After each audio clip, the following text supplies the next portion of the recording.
This is Jarrod Horak, and I'm back with my second Kentucky Derby 2023 points race recap video this week. And I'm going state by state, checking out these different regions and seeing where the strong horses have been running.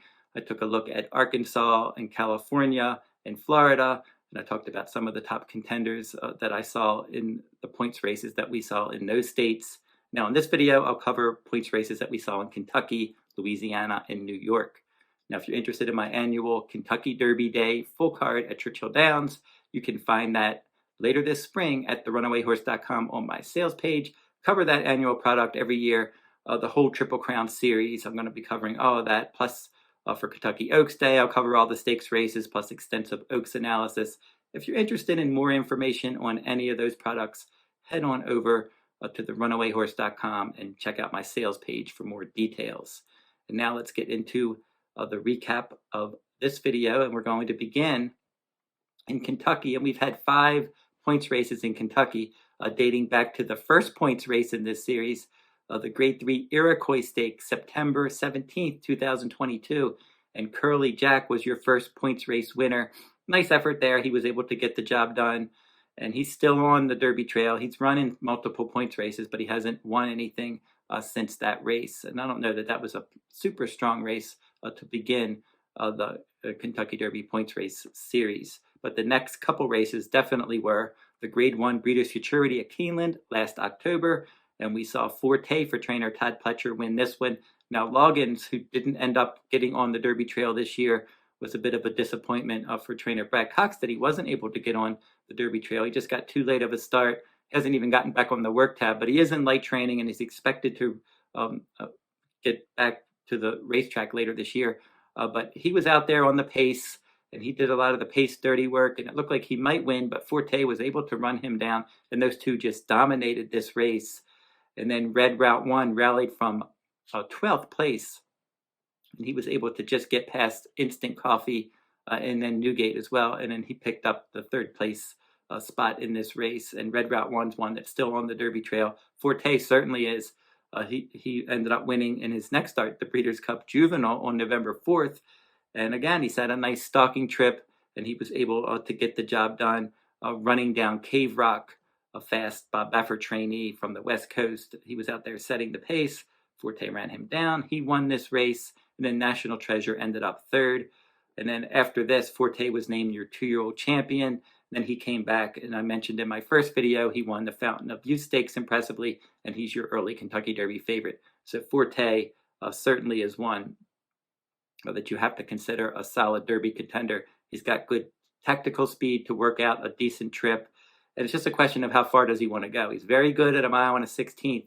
He's won all 3 of his graded stakes races at the mile and a 16th distance, and now we're going to see if he can go a mile and an 1/8 in the Florida Derby, and then a mile and a 1/4 in the Kentucky Derby. The Grade 2 Kentucky Jockey Club Stakes last November at Churchill Downs, and Instant Coffee, who's still on the Derby trail, he's won for trainer Brad Cox. That has a nice late kick. In this race, he didn't get a lot of pace help. He had a wide trip, but he was much the best, and he was able to win this one by a bit more than a length and a 1/4 actually.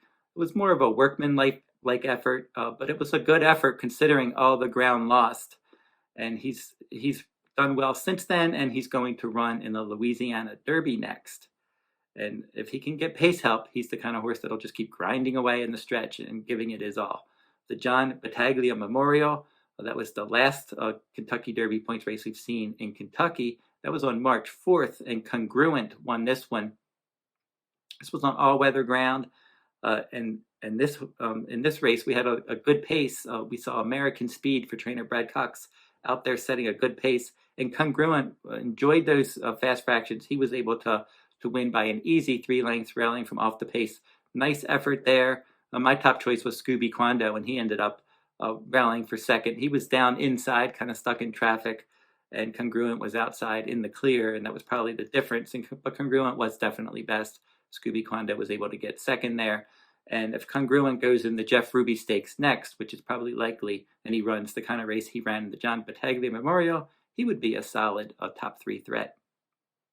In Louisiana, we've seen 3 points races so far. The Gun Runner Stakes on December 26th, Jace's Road for trainer Brad Cox.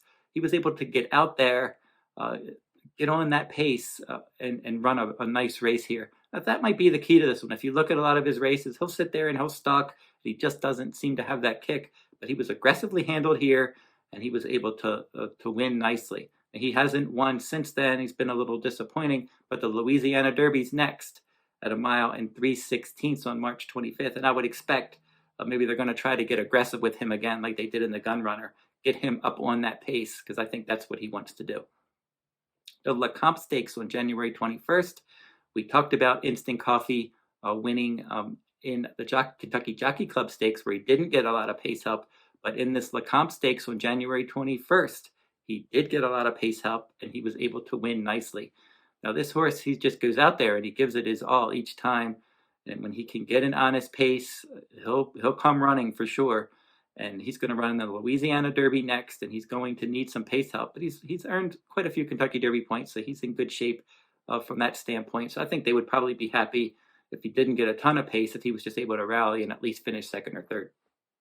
The Risen Star Stakes was the last race we've seen in Louisiana. That was on February 18th, and Angel of Empire for trainer Brad Cox got the job done in this race.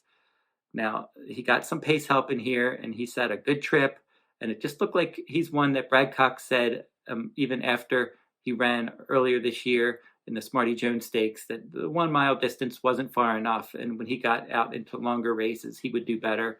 This race was at 1 mile and an eighth, and he certainly did better here, and he's one that's probably going to go to the Arkansas Derby next, and he'll run again at 1 mile and an eighth. And if he runs as well as he did in the Risen Star, he would certainly be a top contender in that Arkansas Derby. Now, in New York, we've seen 5 points races so far, beginning with the Grade 1 Champagne Stakes. That was October 1st, 2022. The top 2 ran well here, but Blazing Sevens won that one. And he liked the wet track, and he was able to kick away and win nicely for trainer Chad Brown. And he defeated Verifying for trainer Brad Cox. And we mentioned Verifying in our first video from that Rebel Stakes. But Blazing Sevens has come back since then. He ran in the Fountain of Youth Stakes, but he ended up just not running well at all there. He just never picked his feet up. Chad Brown said he was training well. He's surprised that he didn't run at all. He's just going to chalk it up to the fact that maybe he did not like the Gulfstream Park surface. It can favor horses that are forwardly placed, and closers sometimes can be up against it. And maybe that was the case, or maybe he's just not as good from age 2 to 3. But we're going to find out if that's true at all in his next start, which will probably be in the Wood Memorial Stakes at Aqueduct. The Grade 2 Remsen, the Remsen Stakes, not a lot of pace. It was on December 3rd, and Dubyuhnell was able to get the job done here. Arctic Arrogance and Dubyuhnell really dominated this one. They just opened up on the rest, and Dubyuhnell was able to win it, but not a strong race.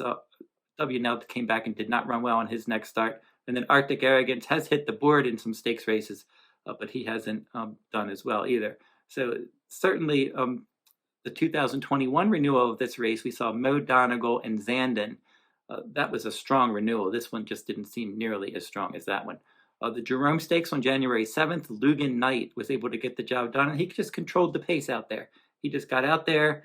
Nobody really wanted to lead, so he took it. He controlled it, slowed things down. Arctic Arrogance was in here as well, and those two were 7 lengths clear of the rest. General Banker was third, a New York bred who's managed to hit the board in some of these races.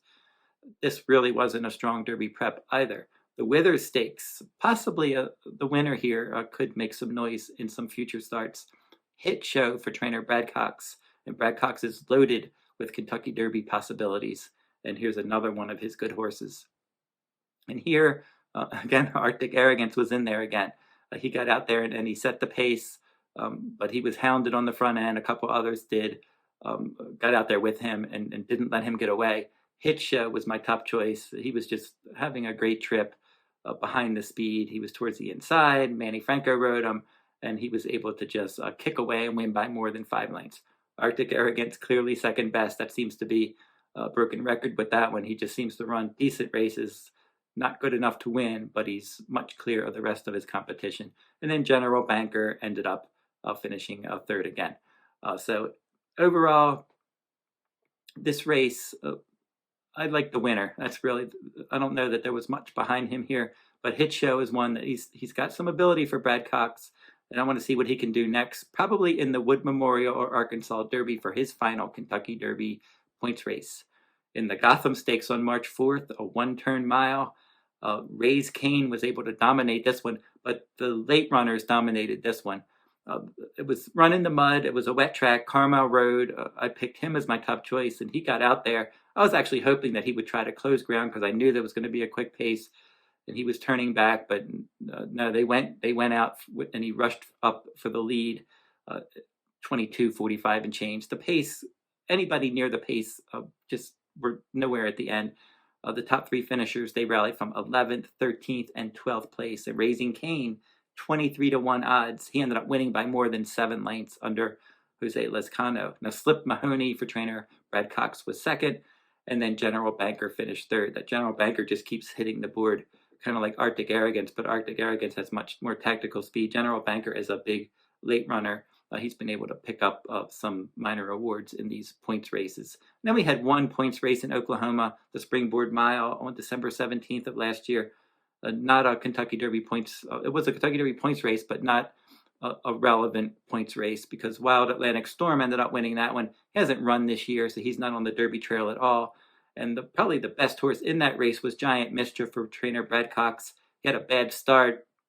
He made a nice run from off the pace, and he was second, but he's come back, and in the Rebel Stakes, it was a fast pace, and he wasn't able to hit the board. He ran a decent race there. He has distance limitations. Now, Giant Mischief is one, not for the Kentucky Derby, but I think turning back in distance in 7 furlong and 1-turn mile races, maybe the Pat Day Mile, maybe the Woody Stevens Stakes later this year at 7 furlongs, the H. Allen Jerkins Memorial at Saratoga at 7 furlongs. So look for him in those kind of races because I think he's a very talented horse around 1 turn.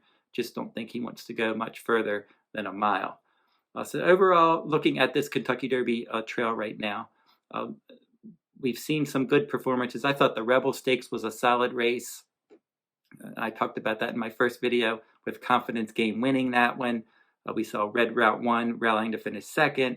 And we saw Reincarnate from the West Coast run a quality race in third and then Verifying a troubled fourth.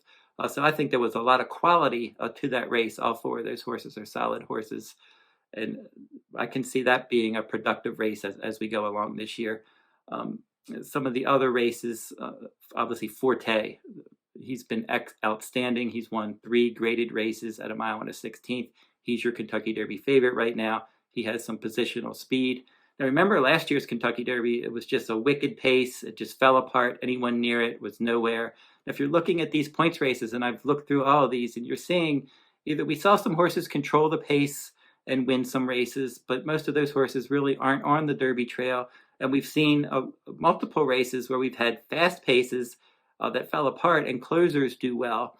And a lot of these horses that are forwardly placed just aren't going to qualify for the Kentucky Derby. So with that pace last year, and the jockeys remember how quick that was, and seeing a lot of these Kentucky Derby points races and horses that have a lot of speed aren't doing well in these points races, that I think that you're going to have a more moderate pace in this year's Kentucky Derby could certainly be a possibility. But a horse like Forte, he shouldn't be bothered. Even a horse like Confidence Game, he's got early pressing versatility. Reincarnate and Verifying, their horses that don't have to be far back. But a horse like Red Route 1 does have to be pretty far back. Now, Practical Move is another one with good tactical speed. He's looked good on the West Coast, and he's worked out some great trips. And he's one of the reasons he works out great trips is because he has that good tactical speed and he's able to make his own trip. But he did get a bit lucky saving ground in his last 2 stake starts. He just can't expect that to happen in all of his races. And then another horse, Tapit Trice, a ton of ability. I think he's just as talented as any of the top Kentucky Derby contenders. He's just going to have to put it all together mentally as well because he's had slow starts. And in the 20-horse field, you don't want to have you can't make any mistakes when you're getting at that grade 1 level. And he's still learning, and I would like to see maybe a little more professional effort out of the Bluegrass from him. And if he does run a more professional race and gets a better start, he probably moves up Kentucky Derby lists for sure. So that's my thoughts so far on the road to the Kentucky Derby. I'll be back next week, and I'll be doing the Louisiana Derby as my next analysis video on the road to the Derby. So check out my YouTube channel for all these Oaks and Derby points races as we get closer to the Kentucky Derby 2023. And until I see you next time, good luck at the race.